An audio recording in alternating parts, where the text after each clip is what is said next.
अस्सलाम वालेकुम नाज़रीन, पल पल न्यूज के न्यूज रूम से मैं हूं आपके साथ नदीम अकरम। दोस्तों, जब इजरायली नशे की हालत में धुत नए साल के जश्न में डूबे हुए थे तो उसी दौरान ठीक 12 बजते ही हमास की तरफ से नए साल के जश्न में खलल डालने का काम जो है वो इजराइल के तेल अवीव में किया गया, जहां ताबड़तोड़ मिसाइलें जो हैं वो बरसाने का काम हमास की तरफ से किया गया, जिसका वीडियो सर्कुलेट किया और हमास ने भी ये बता दिया कि वो नए साल की शुरुआत जो है आतिशबाजी करके तेल अवीव पर शुरू कर रहा है, जिसका वीडियो खुद हमास द्वारा सर्कुलेट किया गया। कैसे ये रॉकेटों की बौछार की गई, पहले इस वीडियो पर नजर डालिए।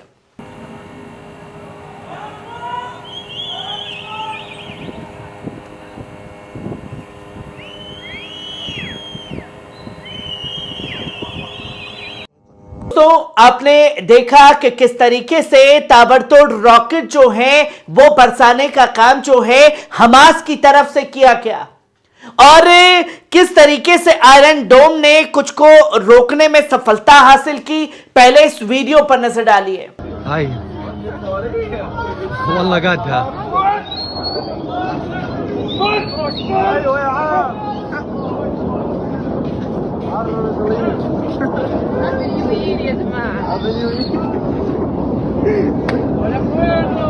आपने देखा कि किस तरीके से आयरन डोम ने कुछ मिसाइलों को जो बमबारी की जा रही थी हमास की तरफ से, उसे हवा में ही मार गिराने का काम किया।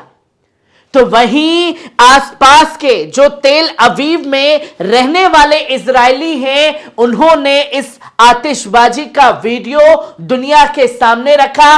पहले इस वीडियो पर नजर डालिए।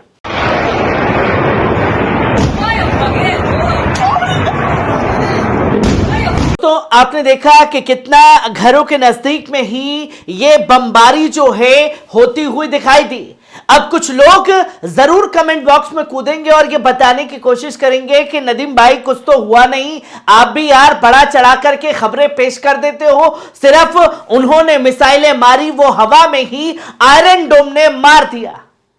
पर कुछ मिसाइलें जो हैं सटीक निशाने पर गिरी हैं, जहां घरों में तेल अवीव के अंदर सिर्फ आग ही आग दिखाई दी है। पहले इस वीडियो पर नजर डालिए।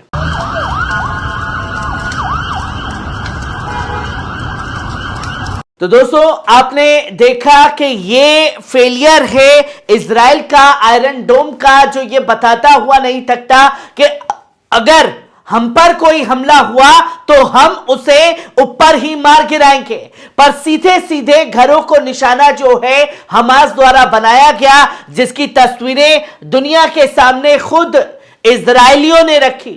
और नए साल की जश्न में किस तरीके से खलल डाला है हमास ने, यह दुनिया भर का मीडिया चीख चीख करके गवाही दे रहा है। जहां अल-मायदीन खाड़ी देश का मीडिया वो साफ तौर पर लिख रहा है कि तेल अवीव में रॉकेटों की बौछार करके हमास ने नए साल का जश्न मनाया है, जो कि आप ये साफ तौर पर देख सकते हैं। और किस तरीके से ये हमले की योजना बनाई गई और नए साल के दिन भी कैसे हमास ने बड़े ऑपरेशनों को अंजाम दिया है। दोपहर के समय में भी आप इन तस्वीरों को भी देख सकते हैं, जहां अल-मायदीन के मुताबिक ये साफ तौर पर इजरायली मीडिया ने भी रिपोर्ट की और बताया कि तकरीबन 27 जो मिसाइलें हैं वो दागी गई थी। 27 रॉकेटों से हमला किया गया, जिसमें 18 को हवा में ही मार गिराया। पर आपको यह देखना चाहिए कि इजरायली मीडिया वो क्या लिख रहा है कि 9 जो है फिलिस्तीनी ऑक्यूपाइड इन 1948, जिसे दुनिया आज इजराइल कह रही है, उसे इजराइल का मीडिया भी यह लिख रहा है कि 9 जो मिसाइलें हैं, 9 जो बम हैं, वो सीधे सीधे फिलिस्तीन के ऊपर जाकर के गिरे। यानी कि 1948 के दौरान जो फिलिस्तीन था उसे इजरायली मीडिया भी अब इजराइल नहीं मानता, वो भी फिलिस्तीन लिख रहा है कि 9 मिसाइलें जो हैं वो फिलिस्तीन के ऊपर गिरी। और ये खुद इजरायली मीडिया की रिपोर्ट का हवाला देकर के अल मायदीन ने ये तमाम चीजों को लिखा। और कुछ दिन पहले ही इजराइल ऑक्यूपेशन फोर्स की तरफ से धमकी दी गई थी अल कस्साम ब्रिगेड को कि उनकी जो रॉकेटों की बरसात है, उनके पास मिसाइलें खत्म हो रही हैं, अब वो हमला करने की ताकत हमास के पास नहीं रही। पर हमास ने ठीक 12 बजते ही हमला करके मिसाइलों की बौछार करके यह बता दिया कि उनकी वही ताकत, वही जज्बा बरकरार है जो जंग के 7 अक्टूबर के दिन पर उनका जज्बा और हौसला बरकरार था।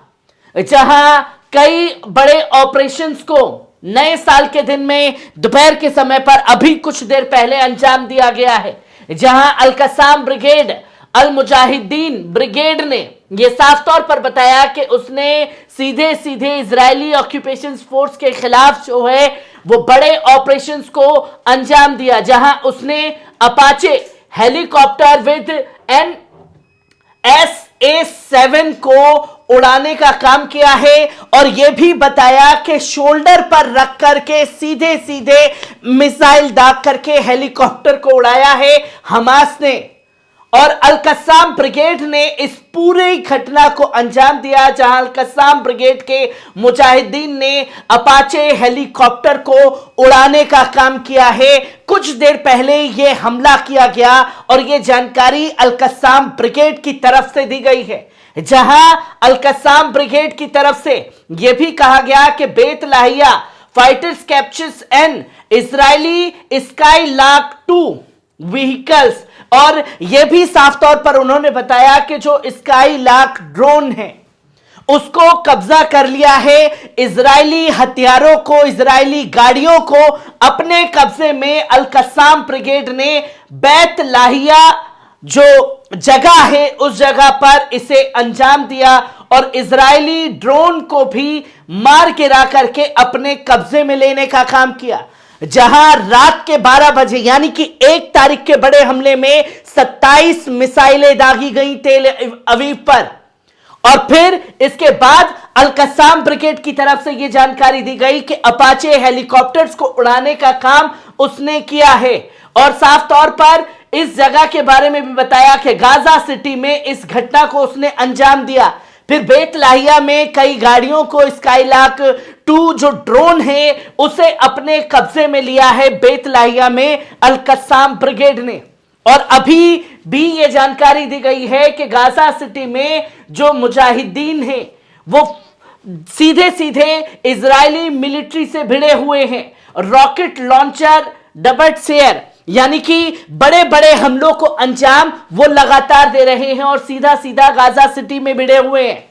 और ये वो Gaza city north south Gaza का एरिया है जहां इजराइल डिफेंस फोर्स बोल रहा था कि उसने कब्जा कर लिया है। और अगर कब्जा कर लिया है तो नेवल असिस्ट जो सीधे सीधे भिड़ंत है वो कैसे हो रही है गाजा के अंदर, इसका भी जवाब इजराइल डिफेंस फोर्स को देना पड़ेगा।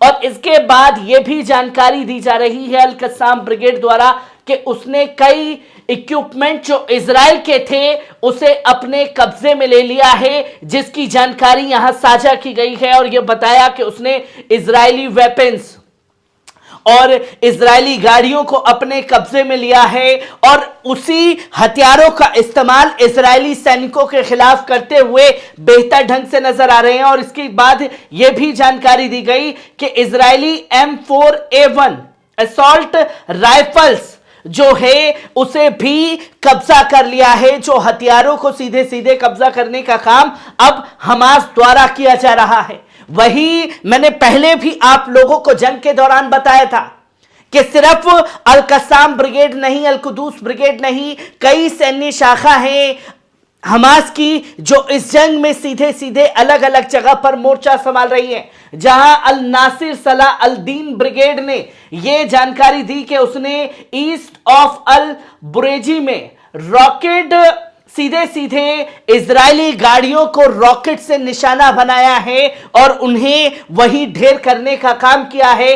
अल नासिर सलाह ने अल बुरूची बुरीची जो जगह है उस जगह पर इस घटना को अंजाम दिया। वहीं अल-कुदूस ब्रिगेड ने भी इसकी जानकारी दी जिहाद इस्लामिक की तरफ से कि उसने अल सुजाया में सीधे सीधे इजरायली जो सैनिक है उनसे भिड़ंत की, राइफल्स के जरिए, बम के जरिए, हर तरीके से मोर्चा संभाल रखा है गाजा सिटी के अंदर। जहां आप देखें कि the democratic front of the liberation of फिलिस्तीनी जो इस्लामिक जिहाद है उसने यह जानकारी दी कि उसने इजरायली टैंक को और इजरायली ऑक्यूपेशन फोर्स को ढेर करने का काम खान यूनुस के अंदर किया हुआ है।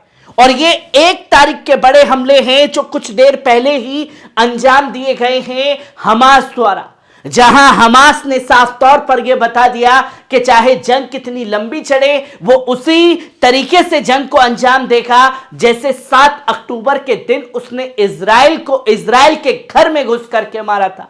हर एक पहलू को आपके साथ साझा करता रहूंगा। दीजिए इजाजत, शुक्रिया।